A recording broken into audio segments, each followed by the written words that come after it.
Hi everyone, welcome again sa aking YouTube channel. So for this vlog guys, I'm going to share my experience about my Schengen visa.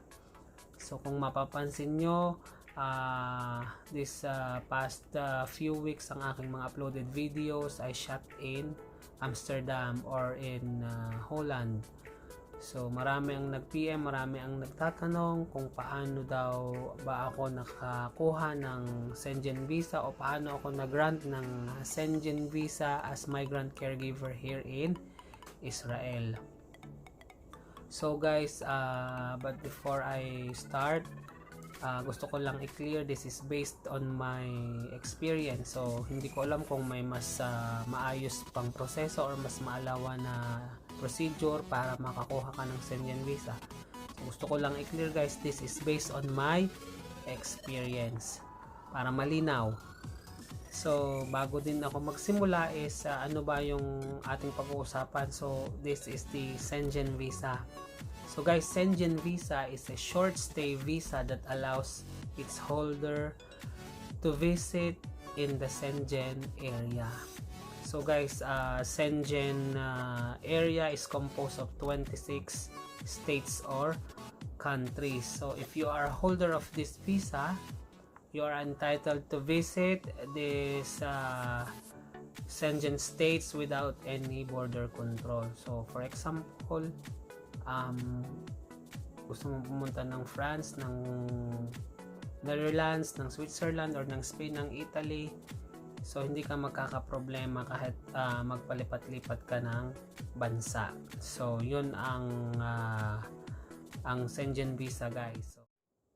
So start na tayo guys. So ang number one requirement is of course your passport. So your passport must have 1 year allowance upon its expiration. So tandaan nyo, isang taon dapat ang buhay, may buhay na isang taon ang inyong passport. So kung halimbawa magta-travel ka ng December and may expire ang passport mo ng June, so hindi pwede, hindi ka i-allow ng embassy na makapag travel. So yun guys, ang number one is your passport with 1 year allowance. So ang number 2 naman guys is your employer's visa. So kailangan guys ay may tataka ng visa sa iyong amo or sa iyong employer. So ang allowance naman guys is 6 months. Katulad ko, nag-travel ako ng August, ang expired ng aking visa is February. So yun, ganon. So tandaan nyo lang na kailangan ay 6 months ang allowance ng employer's visa. So yun ang padalawa. At ang patatlo guys is your employer's consent. So napakahalaga niyan guys. So kailangan ay may papakita kayo sa embassy na consent ng inyong employer na sa katunayan ay kayo ay inaalaw na mag-travel. So stated doon guys ang date ng inyong pag-alis at date ng inyong pagbalik or ng inyong back to duty, and then signed by your employer, and naka-attach guys ang hiningi ng embassy ang national ID ng aking employer or yung tiya.siut. So yun guys, at take note, kailangan ay in English medium. Tandaan nyo, in English medium. So yun ang patatlo.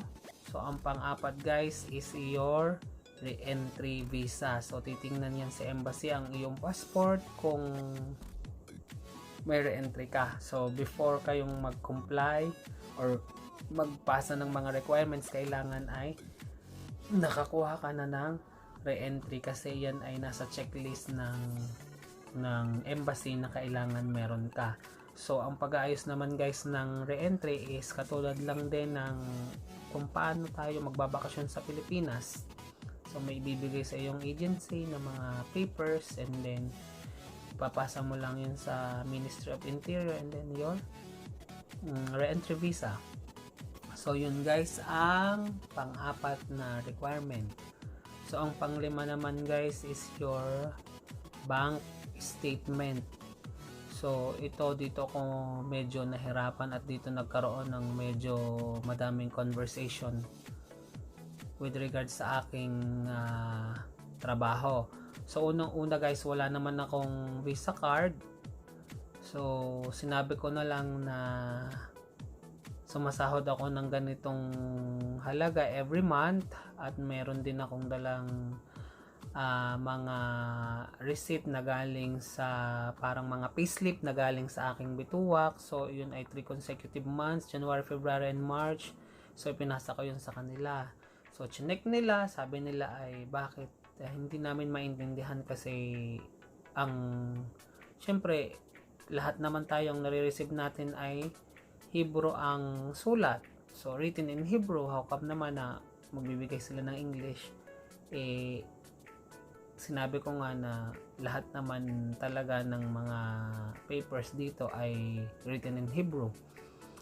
So ang ginawa ko guys, sinabi ko na may pinakita din akong receipt kung magkano yung natatanggap ko every month, and pumayag naman sila, and nagpagawa din lang sila ng supporting letter na sinecertified ng aking employer na sa katunayan ay sumasahod nga ako ng ganong halaga sa kanyang tatay, and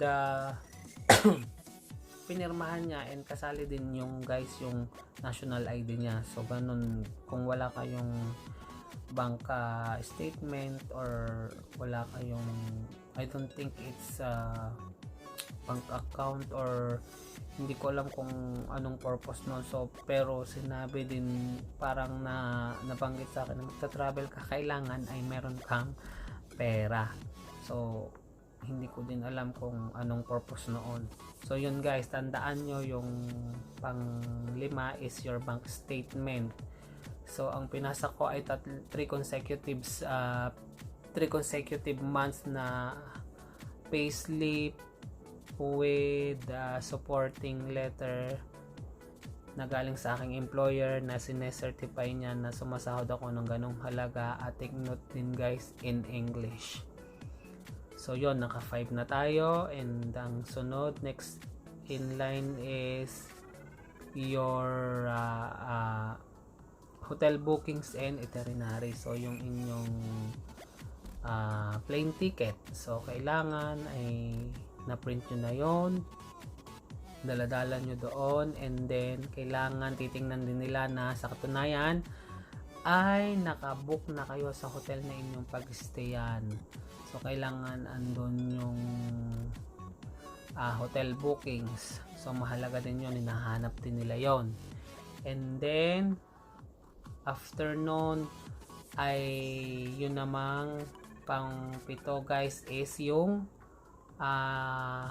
international health insurance guys. So napakahalaga nun guys, kasi mag-travel tayo outside Israel, kailangan tayo ay insured. So hindi guys, take note, hindi natin pwedeng gamitin yung ating kartis dito sa Israel na ginagamit pag tayo ay may doctor's appointment or pag tayo ay pupunta ng Clalit, kasi hindi nila ino-honor yon, yung international health insurance. Hihingan din kayo ng certificate na kailangan ay kayo ay insured at written din sa English guys. So ang ginawa ko, marami namang travel agency dito o mga nag-aayos ng mga gana na insurance. So meron lang akong office na tinawagan, and then nakabili ako ng 8 days na insurance sa halagang $30 at in-honor naman yun ng Embassy of Netherlands. So yun guys, ang pang-8, international health insurance. And guys, kailangan nyo din ng picture, so postal picture o mas malaki, hindi nila tinatanggap ang 1 by 1, kailangan ay kasi ka-size ng postal ID or 2 by 2 picture will do. So yun guys, and then pagkatapos ay fingerprints kayo doon sa embassy. Hindi ko alam kung anong purpose, kung tayo ba or kung kayo ba ay mabubuting tao dito sa Israel or walang crime record. So siguro yun ang dahilan kung bakit mayroong fingerprints, although hindi naman kami hinanapan ng mga police clearance or mga anything na may kinalaman sa mga crime. So yun guys, uulitin ko, iisa-isahin ko.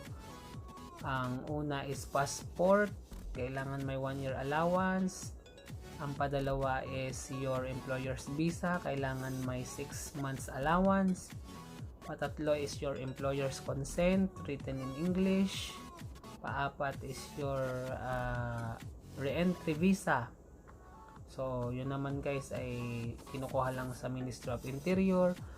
So ang panglima is your bank statement, followed by your hotel bookings and itinerary, the international health insurance, and then the picture. So yun guys ang mahalagang dapat nyong i-accomplish bago kayo pumunta ng embassy sa pagpapasa ng inyong requirements. At pag yun guys ay na-check nila, so tatawagan na lang kayo guys para i-stamp ang inyong visa. At pagkatapos nun guys, happy trip na. So yun guys ang aking mga in-accomplish. Sana ay nakatulong or nakapagbigay sa inyo ng idea para sa mga katulad ko na mahilig mag-trip or mag-travel. So sana ay nabigyan ko kayo ng tips.